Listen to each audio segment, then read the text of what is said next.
What's up, everybody? Welcome back to another episode of the Barbershop Show. My name is Terry Hollimon, a.k.a. T-Holla. And yes, it's Marcus Trufant, baby. What's good? What's good? What's good, True? Hey, man, listen, I got to tell you, man, it was a hell of a weekend for football in the National Football League. But before we jump into all of that, I want to compliment you on your poster that you got in the background, that painting, Woo! Andre 3000. That Andre 3000, I like the way. Close, Terry. It could be three stacks. But like I tell people, it's Jimi Hendrix. If you look very closely, these are guitar picks here. And you know, Jimi Hendrix, those iconic posters you see with the mouth open, the headband, and the guitar. That's how I'm getting down, baby. You know, Pops got down on the bass guitar, so it's only right that I make it happen. You know what I'm saying? Right. You know, a lot of people might not know Marcus Trufant is so cultured in the music. He has a music background, tried to play the bass once upon a time, didn't you?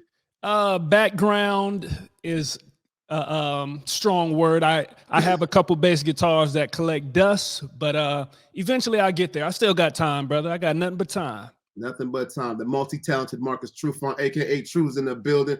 One thing I do know you know something about is football. And like I've been telling everybody for the last 24 hours, man, this is the craziest weekend of football I have seen probably ever. When you combine it all together, when you're talking about the National Football League, the best football I've seen in the last decade. The NFC, the AFC championship is going to be next week, but we saw some incredible games between Saturday and Sunday. I don't even know where to start at, man. I think if we're going to start anywhere, we want to start looking at, you know, two of the best quarterbacks in the league right now that faced off. You're talking about the Rams and the Bucks. You're talking about Matthew Stafford, the young buck versus the old GOAT, Tom Brady. You got a chance to watch a little bit of this game, I'm sure. Right. And one of the things that, you know, really stood out to me was watching it and how Tom Brady and them were basically stinking up the joint in the first half, the first three quarters of the game. I was like, they weren't even trying, True. Right. Hey, man, and that's something about Brady, man. He plays in these games and he doesn't always have the best start, but you can never count out the GOAT. He fights back, man. He rallies the team and he finds a way to make it happen. I was had a very good view of a team that was playing against the Atlanta Falcons a couple years back. Tom Brady and the boys was down by a lot of points. A lot of points. Celebration in for all of us Atlanta fans, but slowly but surely, you know, short pass after short pass, Tom Brady comes back. So that's not to sound like I'm hating on the GOAT, but he stinks it up sometime, but he finds a way to do those things that most guys can't do, and that's be consistent, and that's get rid of the noise, man, and come back and make it happen, man. It's tough. It's tough. I hate it, but you love it. You gotta love it. You gotta respect it on some level. There's some people around the country and around the world who watch football just hate on Tom Brady, probably just because he has so much success. He has so many good things going for him. I mean, the guy is obviously the greatest quarterback that ever played the game. He has, you know, incredibly manly good looks. He's married to a supermodel. You know what I'm saying? He just has everything going for him. We want something bad to happen for him. So through the first half of the game, first three quarters of the game, everybody was probably like, yeah, and then all of a sudden, I'm sitting there personally, I'm thinking, oh, here we go. The fix is in. You know, the NFL is rigged. They want to see Tom Brady back in the mix again. So here we go. He mounts this incredible comeback, and he brings his team back to where now you think automatically they're going to win. But no, Matthew Stafford rallies his squad back. And all of a sudden, you know, they're in a position where, and this is what I wanted to ask you about, because there's been a lot of talk about this great quarterback play and this great offense, two offensive juggernauts going at each other. And it comes down to like the last series. And somehow, some way, the Tampa Bay Buccaneers defense decides to leave Cooper Kupp open. And he runs down the field for this incredible reception, and basically nobody's guarding him. Somebody has to catch him from the back. Was this a display of great offensive prowess, great quarterback play, or were we watching some terrible defensive backs? Man, I think when it's hot in the kitchen, man, the players and the teams that are ready, they remain calm. So if you notice on that play, man, a lot of guys were kind of scrambling and we're trying to get the defensive play. And if you're not all on the same page, things like that could happen. You leave the most dangerous guy on the other team open. Excuse me. But just looking at a guy like Cooper Kupp, you got to respect the game. I remember going against the Welkers of the world, the Julian Edelman type guys that you look at and you come on the field and, you size everybody up. That's kind of how it works, right? You'd be like, man, I'm about to dog this dude out, man. It's going to be easy work. But Cooper Kupp continuously makes it happen, If I remember correctly, T, and you quote me if I'm wrong on this, did he go to Eastern? He did. Eastern Washington graduate. Went to Eastern Washington, and shout out to Eastern, baby. That's where my little brother went. Smurf, a.k.a. Isaiah Trufant. So, yeah, man, big shout out to Eastern. But things like that cannot happen. But like I said, that's usually where Brady led teams shine in those type of situations. But that was one of those where they fell short because they weren't all on the same page. Yeah. So you spoke about Cooper Kupp a little bit, and I want to take this opportunity to address the barbershop, everybody that's watching. And I've been watching Cooper Kupp since he was at Eastern Washington. Okay. Because, they came to play against University of Washington and Husky Stadium, and they put in work, and Cooper Kupp put in work. But I was always the guy that was like, yeah, there's some people, they just letting them, they hyping him up, or the defensive back just is, taking him lightly. So that's how he's getting open all the time. And you look at him right now, he kind of looks like, he should, have a big belt buckle and some shit kicking boots. And, and he doesn't look like he should be out there doing what he does. But he does it every single week. It doesn't matter who lines up against him. Doesn't matter what kind of defense you put against him. He is obviously right now the leading receiver in the National Football League. He holds a triple crown. Most catches, most yards, most touchdowns. You can't front on Cooper Kupp. I'm here apologizing to the world and to Cooper for front on you. You are the real deal, man. So that being said, like I said, True, I don't know how you get in that situation as a defense and leave the best player on the offensive side of the ball that open. Like, why would you? It was like they were in man coverage or some kind of trail coverage, and it was just ugly. Hey, man, they always say pressure bust pipes, but when it really comes down to it, how you get saved in those type of situations is when your D-line shows up for you. I've always said, T, that the best coverage is a sack.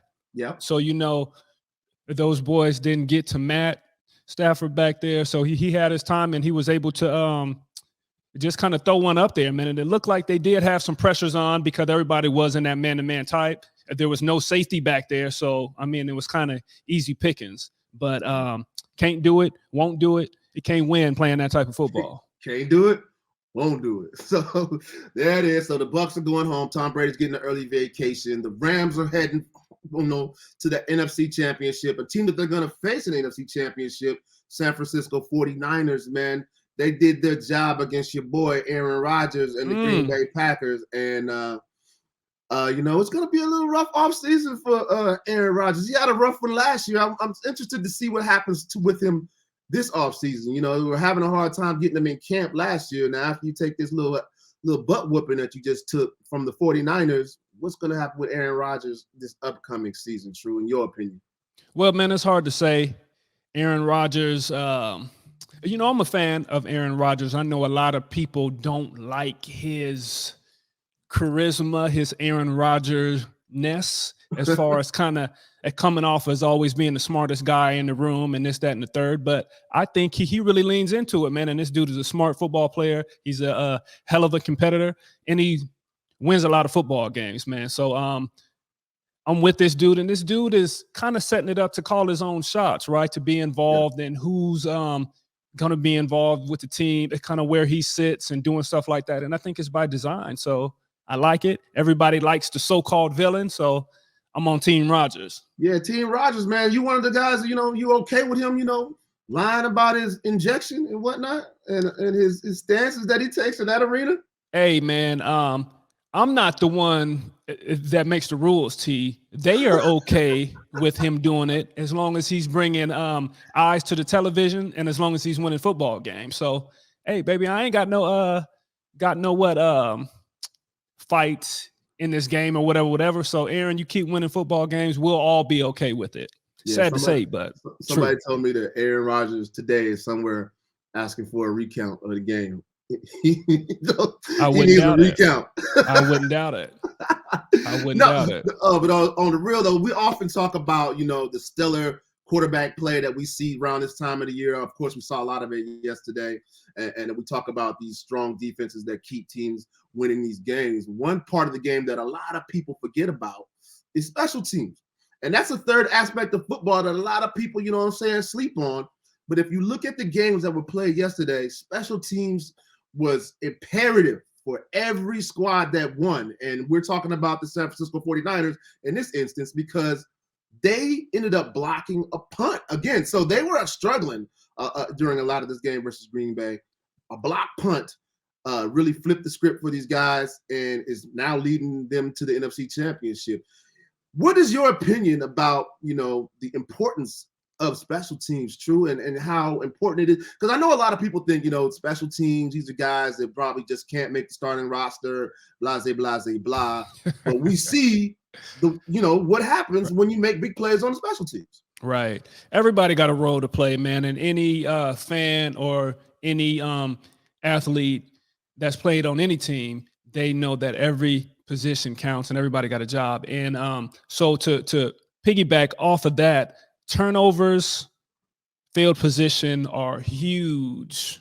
So I know that the Aaron Rodgers of the world, the Tom Brady's, the Russell Wilsons of the world, they get a lot of the praise, but these punters, these kickers, those guys that are working hard on special teams, they really make a difference on the game. And if you could block a punt or you can get fumbles and get turnovers like that, that turns the game quick. So special teams is very, very important. So kids that are out there, everybody can't be the starting running back or quarterback, but you can be a crazy hard-nosed special teams guy. So eat your Wheaties and make it happen.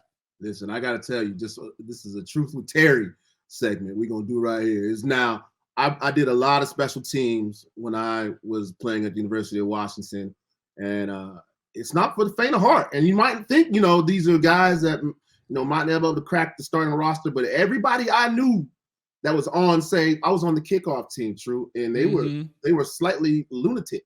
Right. They had you got to have the screw loose. Yeah. You got to have the screw loose. If you think you're going to run down the field full speed and run into another grown man that's running full speed at you, and it takes a different mindset, man, and it's tough. I've seen a lot of guys get jacked up on some of those special teams. Right. And my brother at 5, I'm gonna give him 5'7" and some change, 170-ish. That's what he played. He was the 5 spot or whatever. He was a wedge buster, but he didn't bust no wedge, of course.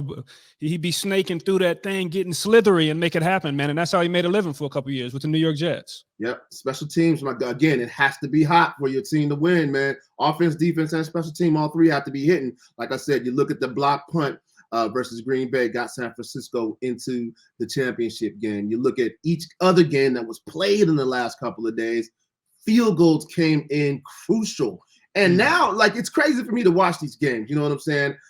Like the Bengals beat the Titans by 3 points. And you see the way that, again, and we'll talk about here in a second with the Bills and the Chiefs, how that played out with field goals coming into play.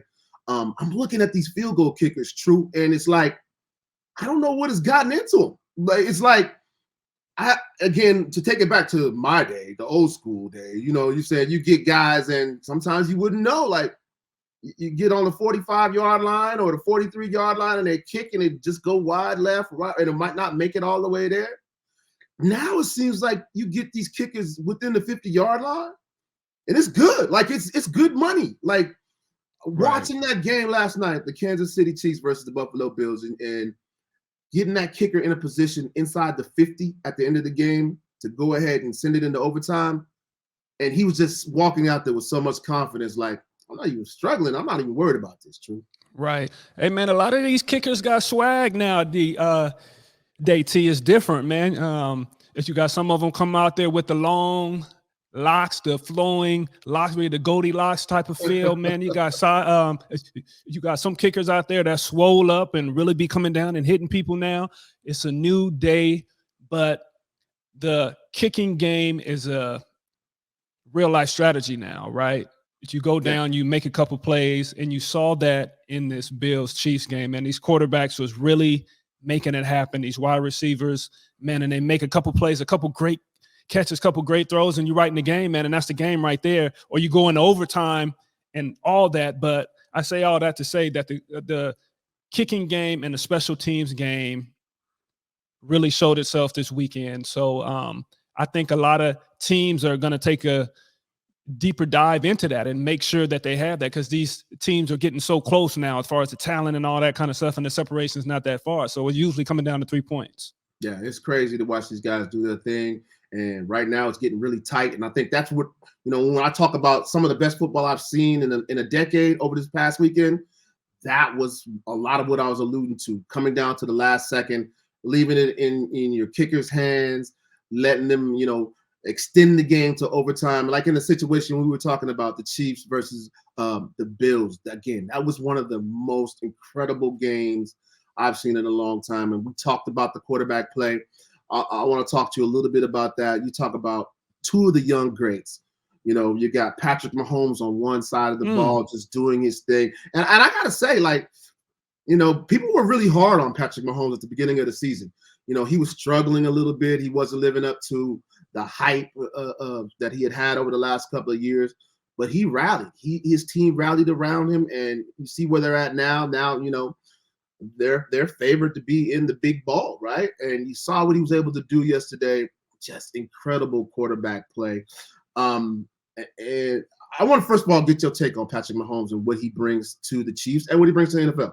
Right. Pat Mahomes,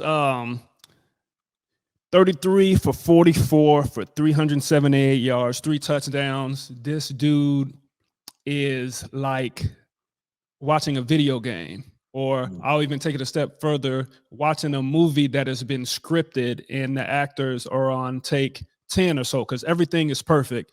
Fake here, fake there, crossing routes, guys wide open, Hill, or you got Kelsey. Somebody's open and they make it happen, but everything looks so efficient.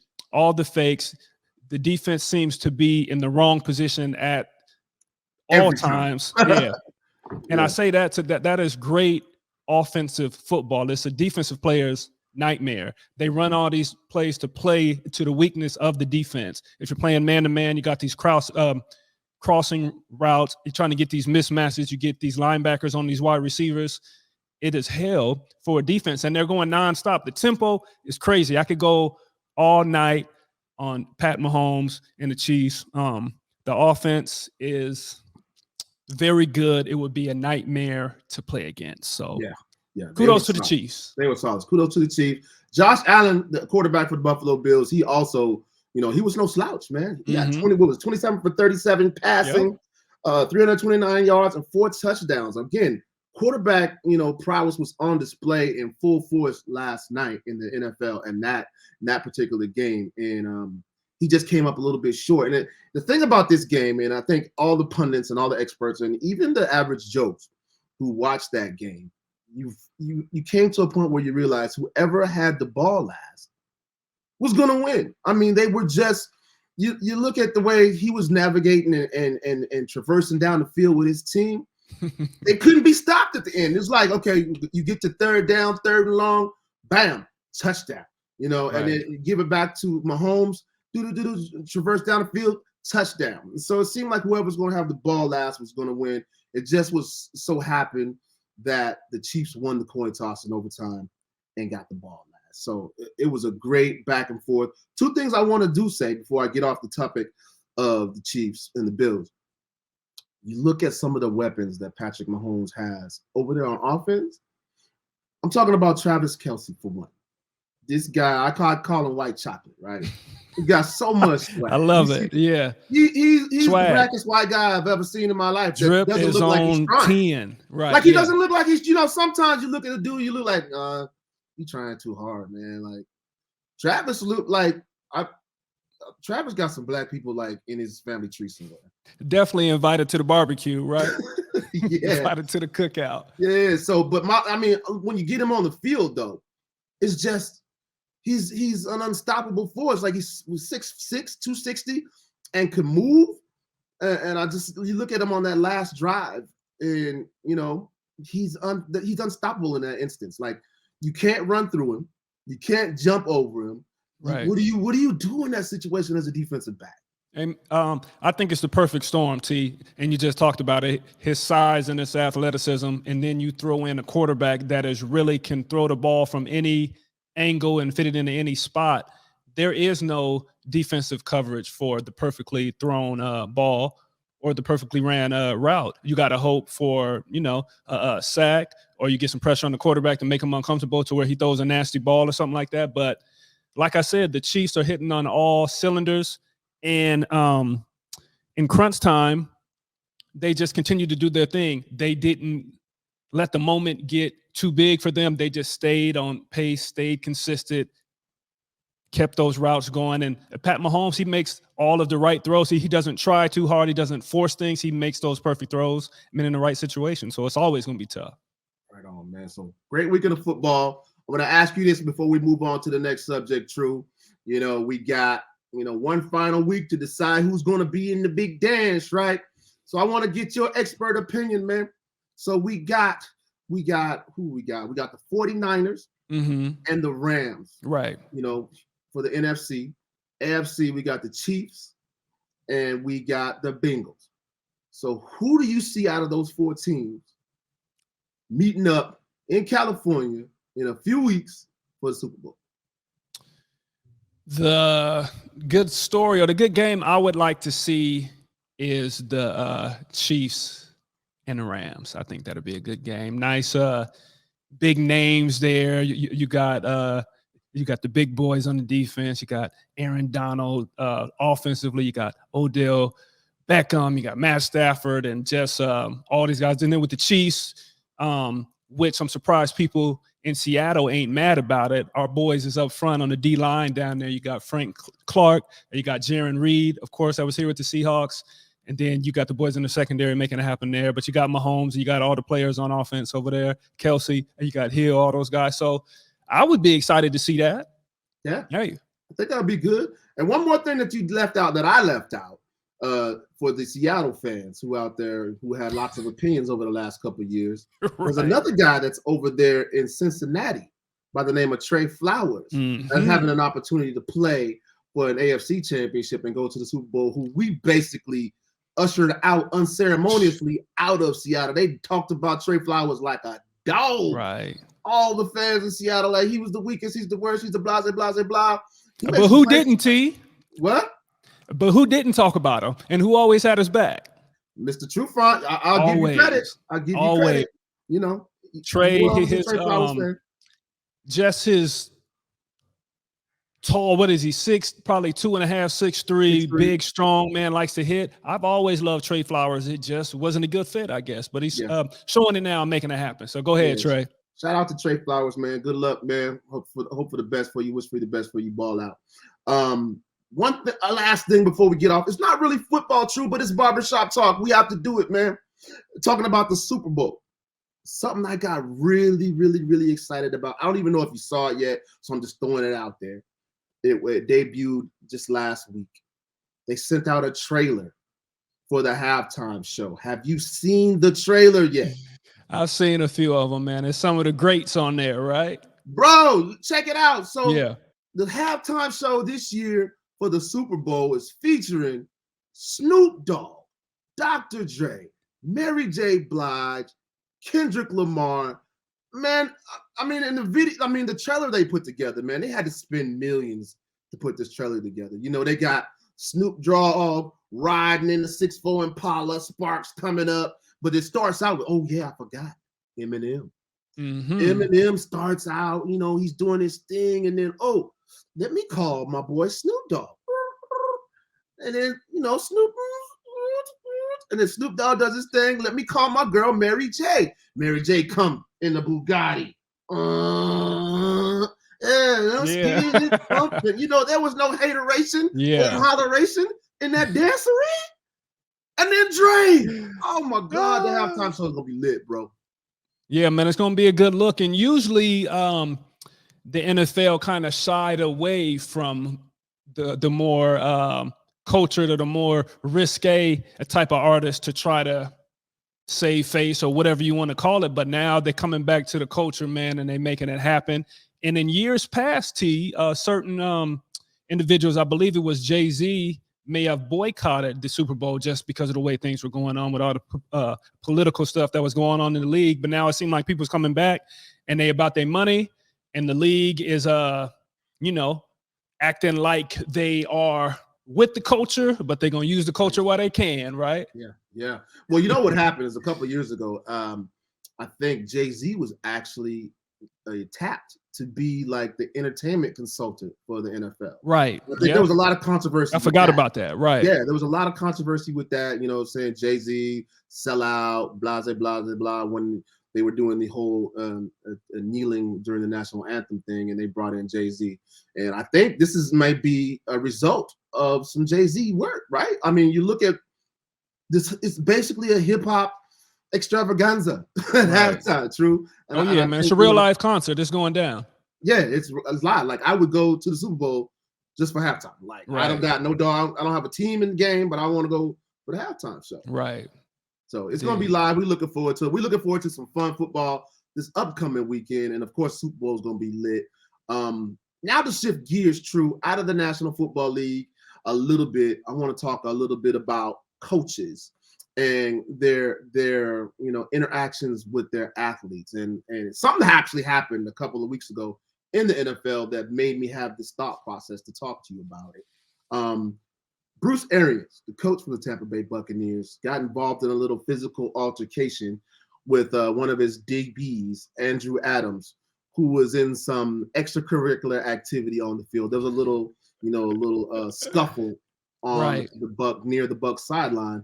And Bruce Arians runs on the field and slaps his player across the head, like across the helmet, like, get your ass up out of there. And it turned into a little bit of controversy. And Bruce Arians ended up, having to pay a fine or whatnot. But a lot of the experts, critics, pundits had conversations about this physical interaction with the coach and his players. And it goes back for me to watching some of the coaches' interactions with players in college. Like you see what some of the things like your favorite coach, Mike Leach, has done in the past. He's notorious for doing things like that. That's my coach, T. Yeah, he was at Washington State. You already know. Yes, sir. All right. But he's had some, some physical interactions with players back from when he was at Texas Tech all the way to Wazoo, and more recently, University of Washington's coach, my coach, right? Jimmy Lake had an interaction this season where he slapped the player who was trying to fight with some papers, and he ultimately lost his job too. So I wanted to get your opinion on what, these players and these coaches in these physical altercations where coaches are hitting players. Right, man. A lot of it is, well, first I want to say that it's always, or I feel like there's always a double standard, right? If a player did anything remotely close to this, you flinch at a coach or you scream at a coach too loud, you're deemed as a unfit player, a cancer to the locker room, and all this other stuff, i.e. kind of like a Terrell Owens type of guy, right? Was always looked at as being this guy, but he would voice his opinion, right? And not that he ever got physical with anybody, but there's a double standard. If a player did what Bruce Arians did, he'd be close to being in jail, right? Right.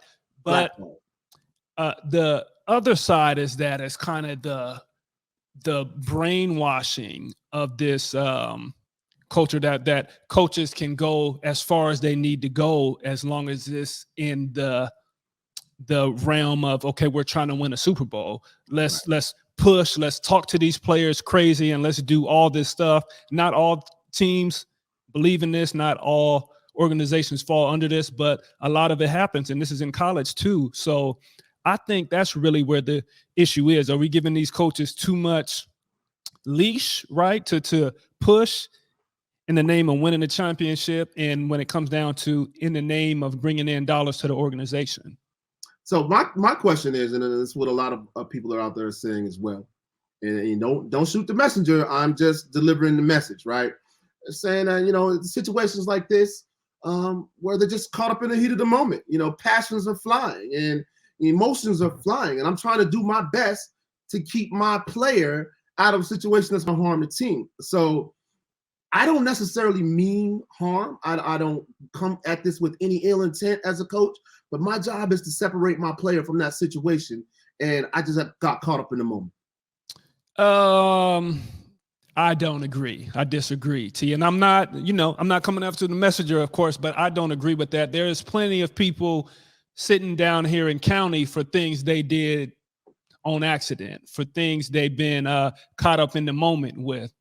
Losing your cool and being out of control is a recipe for disaster. You're getting paid the big bucks as the coach. You're in charge of grown men, but you're supposed to be the leader. Everybody's supposed to follow your lead. If you lose your cool, then okay, I guess it's okay for me to lose my cool. Coach, I was so excited. I was so mad about this play or whatever. I just knocked out the wide receiver, right? I know I wasn't supposed to do it, but hey, so no, I'm not buying it, T. Wow. Check it out, everybody. You came to the barbershop and you got a TED Talk from Trufant. You know what I'm saying? It's like life lessons or PSAs or whatever, Yeah, all that, man. I got all that in my back pocket, T. Keep your cool. That's what Marcus True will tell you. Which leads me to my final point of this show.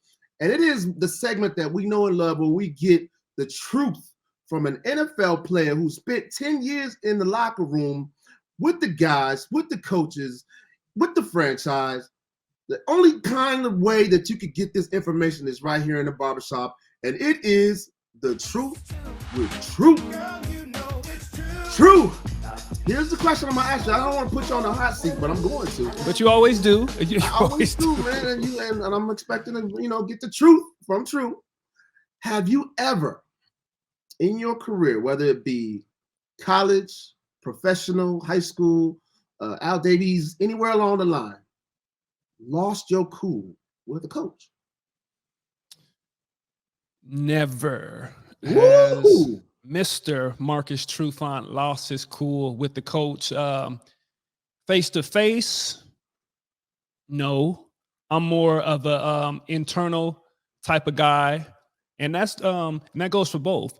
That goes for anger and being upset. That also goes for being overly excited or feeling like I've really accomplished something. I've always been taught that you got to treat both of them as the same, never too high, not too low, kind of try to remain even, right?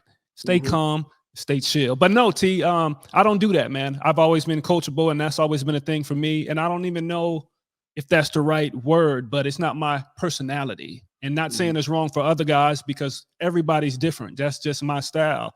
And sometimes it's a gift and a curse. Maybe there is situations where I should have got upset or I should have lost my cool on a coach just to let him know, but I chose the other route. And being young, sometimes you go back to college, maybe I just didn't feel like I had the power to make that call because you're in this culture to where you're brainwashed. It's kind of like your parents, and you're not supposed to go against your parents, and you're not supposed to go against your coach. So I felt like I had to stay in my lane. It don't make it good.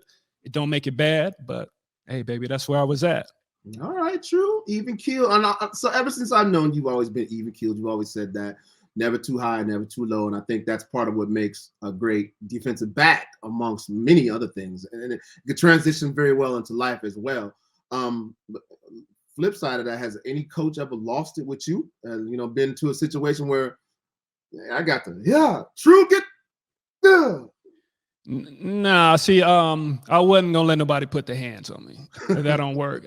I heard Shannon Sharp talking about this situation the other day, and he said the same thing. If a coach was to put his hands on him as a grown man in the NFL, it's gonna be a problem. They say that you got to protect yourself, and everybody's in the heat of the moment then. So Coach Aarons is lucky that this player was kind of caught up in the game and wasn't so much focused on him.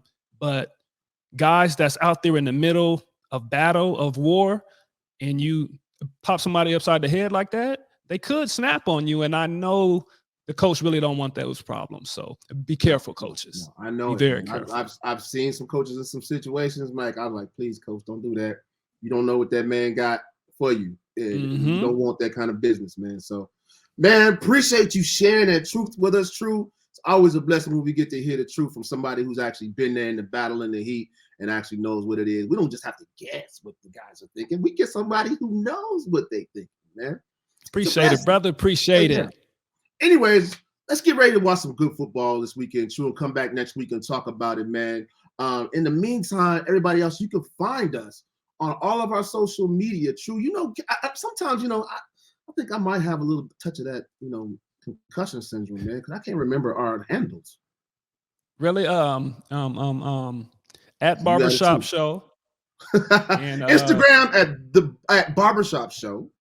At Barbershop. So the Twitter is at Barbershop Show _. That's right. So you can find us on both of those places.